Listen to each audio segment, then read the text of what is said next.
the Inspirative TV channel. Meet different people with different experiences, language, culture, arts, and education.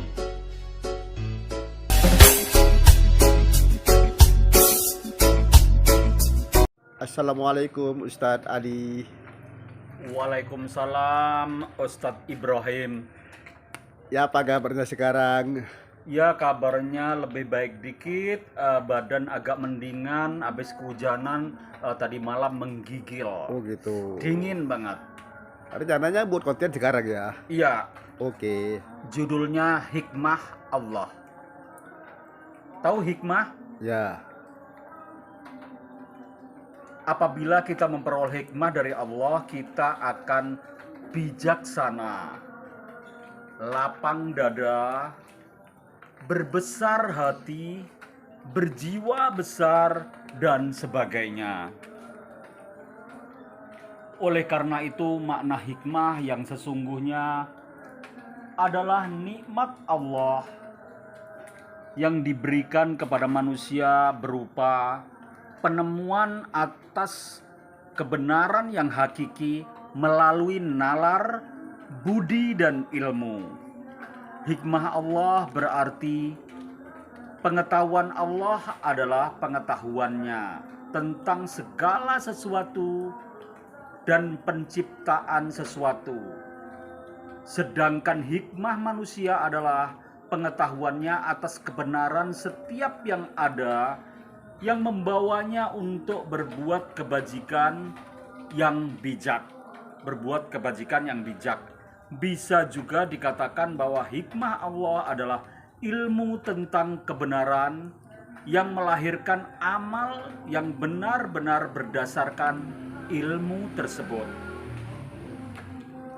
Al-Hakim berarti orang yang pandai dan ahli pada suatu bidang.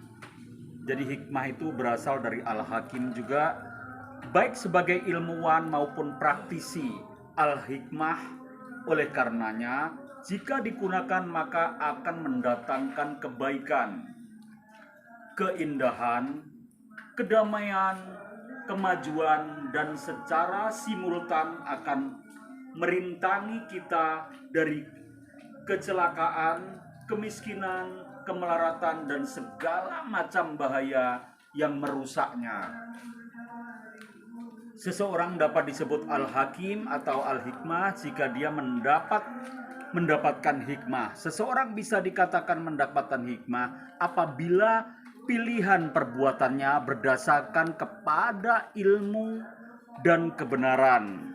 Jika si Ahmad berteriak-teriak seperti orang gila setelah melihat istrinya berzina, si Ahmad tidak melakukan hikmah. Oleh karena itu dia bukanlah Al-Hakim jika si Ahmad berbuat adil kepada istri yang berbuat zina tersebut dengan melaporkannya kepada polisi atau hanya menceraikannya saja tanpa berbuat aniaya dan hal-hal yang bodoh. Tanpa berbuat hal-hal yang bodoh dan yang lainnya, maka si Ahmad dikatakan telah melakukan hikmah. Dan oleh karena itu dia disebut Al-Hakim. Seseorang yang memiliki hikmah harus meyakini bahwa perbuatannya telah berdasarkan ilmu dan kebenaran. Keyakinan seperti ini penting karena dengan berpikir dan menimbang tentunya dengan ilmu. Sebelum berbuat dia akan melakukan dengan percaya diri. Jadi tidaklah benar jika kita memahami bahwa hikmah itu adalah hasil yang baik yang diberikan oleh Allah karena musibah yang menimpa kita. Seseorang dengan entengnya mengatakan kepada temannya yang celaka, "Ya sabarlah, di balik semua ini pasti ada hikmahnya." Maksudnya di balik musibah yang menimpa temannya itu pasti ada rencana Allah yang lain. Kata-kata ini sangat absurd. Allah lagi-lagi disalahkan atas kejadian yang menimpa setiap orang yang terkena musibah. Tak jarang juga kita mendengar orang mengatakan Allah mempunyai rencana lain atau perhiasan saya yang dirampok semalam, atau Allah mempunyai rencana lain atas musibah perkosaan yang menimpa saya. Yang lebih parah lagi, banyak sekali orang yang mengatakan begini, anak saya yang bodoh ini ya sudah ditakdirkan begini. Saya yakin Allah mempunyai rencana lain yang lebih baik atas semua ini. Aduh. Harus berapa kali kita harus mengucapkan kata-kata aduh ini jika setiap hal yang jelek atau baik dilakukan oleh Allah. Lalu di mana letak kebaikan Allah? Begini, ada banyak sekali orang tua yang mengatakan kalimat terakhir untuk anaknya yang bodoh. Orang tua semacam ini menunggu takdir Allah. Menunggu takdir Allah yang lain sebagai pengganti yang lebih baik.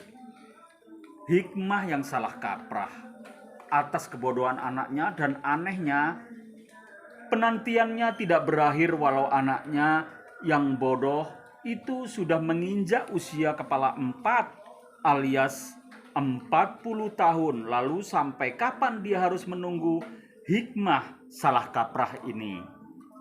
Bodoh tetap bodoh, gak berusaha untuk jadi pintar.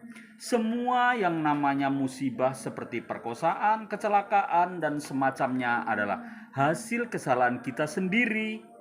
Jika kita suatu hari na'udzubillah tertabrak sepeda motor misalnya, apa mungkin Allah menentukan kecelakaan buruk itu dahulu sejak zaman azali, waktu setempat dan gaya kita sewaktu mengalami kecelakaan, atau jika kita mengalami kerugian besar akibat kebakaran di pasar tempat kita berdagang, mungkinkah Allah yang menjadi dalang kebakaran itu? Tidak. Waduh. Jika kita masih berpikir bahwa Allah sebagai dalang semua kejahatan dan kecelakaan, kenapa kita tidak diam di rumah saja menantikan hal-hal baik dan buruk? Siapa tahu kita akan mendapatkan rezeki nomplok dari George W. Bush atau Presiden Amerika sekarang. Itu tadi kita akan menyelami hikmah dari Allah itu seperti apa sih. Kalau kita dapat hal-hal yang buruk, jangan diprasangkakan kepada Allah dong, itu bukan hikmah. Oke? Jadi pahamkan tentang hikmah Ustadz Ibrahim? Ya. Oke.